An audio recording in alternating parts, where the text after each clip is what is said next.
Bonjour à tous. Nous avons vu hier comment Moïse s'enfuit après avoir tué un Égyptien pour défendre un enfant d'Israël qui était opprimé par lui. Comment il s'enfuit en Madian parce que le peuple ne le reçoit pas comme le libérateur que Dieu aurait envoyé. Moïse a pensé régler un problème, il l'a réglé à sa manière et il s'enfuit maintenant ayant conscience qu'il a tout raté, que tout est perdu. L'histoire se termine là? Pas du tout. Il va se passer des années, 40 années, durant lesquelles Moïse, dans le désert, va apprendre des choses de Dieu. Il va apprendre pour la mission que Dieu lui réserve et qui va se développer alors qu'il atteint 80 ans. Dieu l'appelle alors.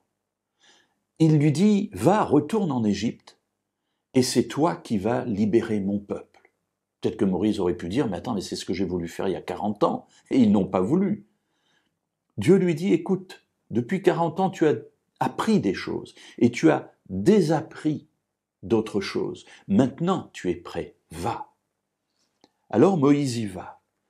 Voyons dans le livre des Actes, au chapitre 7, comment Étienne raconte ce deuxième moment de la vie de Moïse. Au chapitre 7, et nous lirons cette fois-ci les versets 35. Ce Moïse qu'ils avaient renié en disant « Qui t'a établi chef et juge ?» C'est lui que Dieu envoya comme chef et comme libérateur avec l'aide de l'ange qui lui était apparu dans le buisson. Alors j'avais commencé cette méditation hier en disant « Dieu a de l'humour ». Mes amis, combien de fois dans ma vie j'ai vu que Dieu renversait les valeurs que moi j'avais mises sur des situations, sur des personnes. Et Dieu, au travers de ces retournements, va m'apprendre quelque chose, comme il l'a appris aux enfants d'Israël.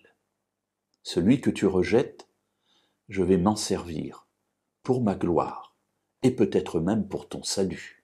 C'est ce qui se passe ici. Le peuple a rejeté l'autorité de Moïse. Moïse qui est venu libérer en tuant un Égyptien.